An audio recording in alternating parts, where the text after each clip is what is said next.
Halo, kembali lagi bareng gue dan kali ini gue kedatangan UPS APC 2200 MI MS ya, MI series. Oke, langsung aja kita review ini produk karena di sini gue udah butuh UPS baru yang lebih tinggi kapasitasnya. Oke, langsung aja kita gas.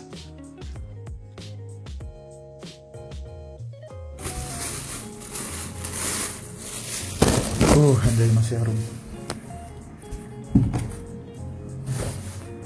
Oke, ini jadi untuk UPS-nya. Di depannya ada tombol power aja sih ya depannya. Ini untuk udara.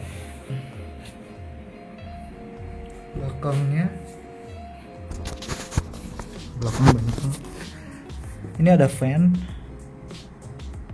RJ data port. Ini baterai konektor. Ini gue nggak tahu ya buat apa, sorry. Ini untuk kabel komunikasi, kabel RJ. Dan di sini untuk power backupnya ada 4. Di yang gue sebelumnya cuman ada 3. BTW gue masih pakai ini yang lama. Yang ini Prolink 1200 VA. Cuman gue ganti yang lebih tinggi, yang ini 2200 ya. Ini untuk powernya ada 4. Circuit breaker, ini circuit breakernya. Masih adaptornya buat ini, buat di sini nanti.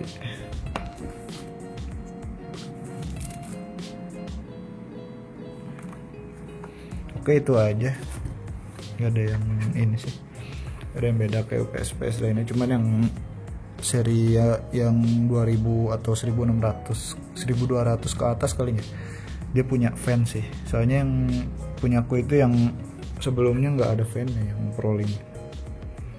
Sekarang gue bakal cas dulu sebelum tes.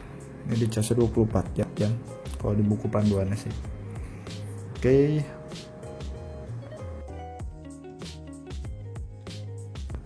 Oke, jadi ini UPS-nya udah gue cas selama 24 jam atau 1 hari. Dan di sini gue langsung tes ya. Ke satu monitor satunya lagi nggak ke UPS. Satu PC sama harddisk eksternal yang ini. Di sini kalian bisa menggunakan power cut untuk monitoring UPS-nya, daya atau apanya. Nanti ini gue jelasin pas record layar aja ya, jangan lewat HP. Oke, ini untuk belakangnya itu. Jadi kayak gini nih, nggak muter sih ya. Padahal sebenarnya nggak terlalu ini sih, anget-anget biasa. Katanya kalau gue tanya sih ini itu otomatis ya. Gue kira bisa di setting di aplikasi PowerCut-nya, ternyata nggak ada pas gue cari. Jadi ini tuh emang otomatis dari si UPS-nya, nggak bisa disetting. Nah, kalau kalian mau pakai aplikasi PowerCut, kalian harus nyolokin kabel data yang dikasih sama si UPS, dicolokin ke sini. Lihat tulisannya data port dan dimasukkan ke mainboard kalian. Dan di sini yang buat gua bukan buat ini sih ya. Gua kira di sini ada tulisan. Nah, itu tuh tulisannya biar anti lonjakan lah ya. Sama satu lagi itu yang backup baterai. Gua kira itu, soalnya tulisannya kan di sini doang. Gua kira itu cuman yang 2 ini doang.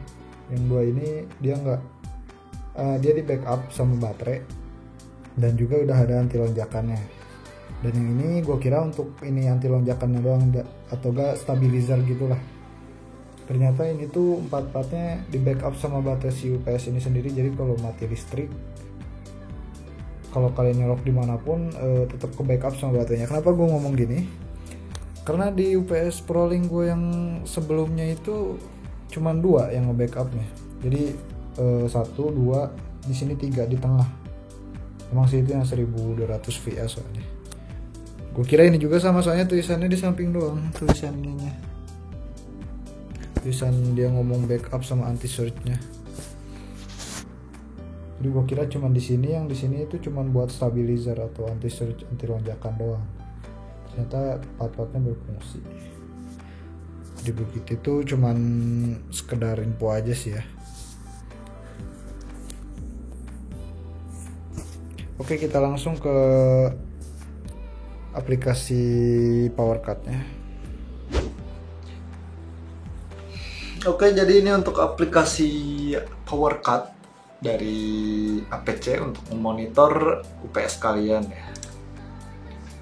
Di sini ada banyak monitor sistem. Di monitor sistem ada performance, current status, run self test, konfigurasi, sampai kayak emisi karbon dioksida dan biaya perharinya aja dihitung di sini aja. Ini estimasi battery time, ada perkiraan ya, perkiraan baterainya berapa menit dia bisa nge-backup. Dan power source di sini kita pakai AC karena langsung dari PLN ya. Nggak, kalau mati listrik mungkin ganti jadi battery power mungkin ya. Jadi statusnya dia ngambil listrik dari mana. Untuk performa mungkin ini kalian jangan terpaku ya sama penjelasan gue ya. Takutnya ada yang salah. Kalau ada yang salah bisa kalian benerin di kolom komentar. Under voltage, over voltage, kalau tegangan tinggi atau tegangan rendah itu dia baca di sini. Current status sebenarnya ini sih yang lebih sering dibuka. Kayak penggunaan energi rata-ratanya per hari berapa, dan main baterai, sisa baterai is currently, statusnya sekarang apa, di charge 95%.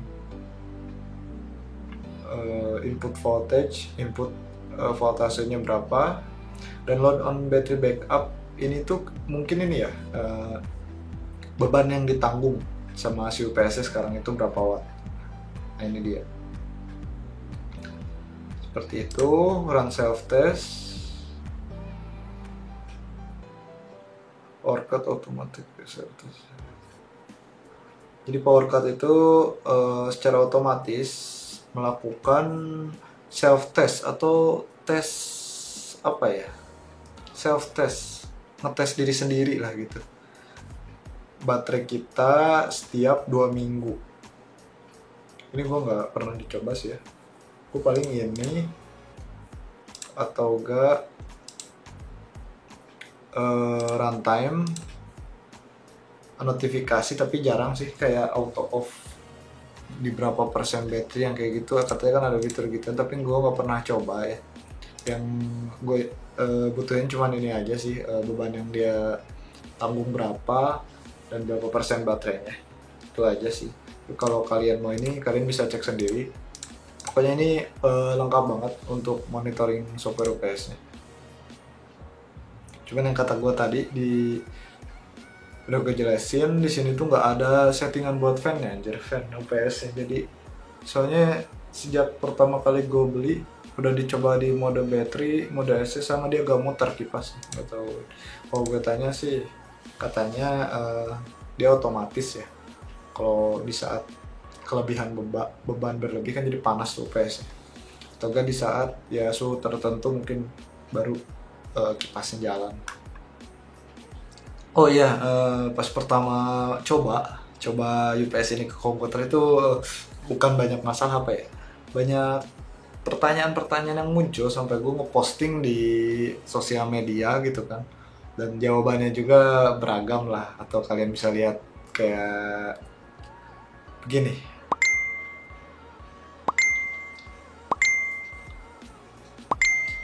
Jadi listrik rumah gue itu kan 900 watt, sementara ini itu tarikan, katanya mungkin tarikan pertamanya gede gitu ya, maksimal 1200 wattan, kalau nggak kurang lebih ya segitu. Jadi listrik rumah gue langsung mati kalau nggak pakai yang namanya soft start. Jadi soft start itu sejenis dia ngestabilin itulah, jadi nggak, misalnya listrik rumah lu 900 watt dan lu pakai UPS 1200 watt, itu lu beli soft start yang 1500 watt, itu dia bakal nyetabilin listrik itu anjing gimana sih ngejelasinnya. Jadi dia itu bakal, sorry ya kalau penjelasan gue agak berbelit-belit, tapi mudah-mudahan lu paham lah. Jadi listrik dari PLN itu distabilkan dulu emisinya di yang namanya soft start itu. Jadi output yang gua beli itu maksimal 1500 watt dan alhamdulillahnya itu emang nggak mati listrik lagi kan. Cuma yang jadi permasalahannya itu jadi kayak ngecetrak-cetraknya beberapa kali sih, kayak di video ini nih.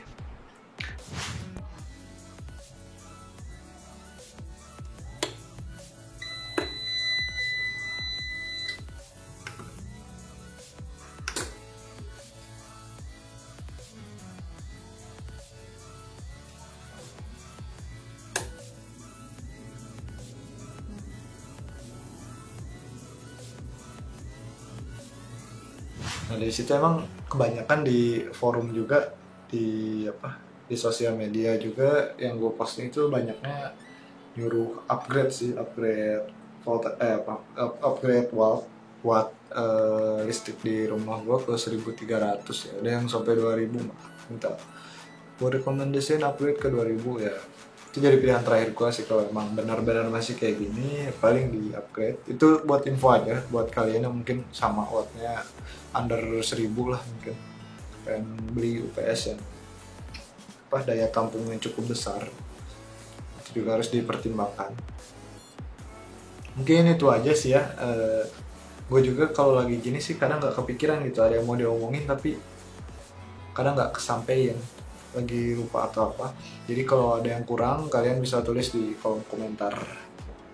Jangan lupa komen kalau ada pertanyaan, like video ini dan subscribe.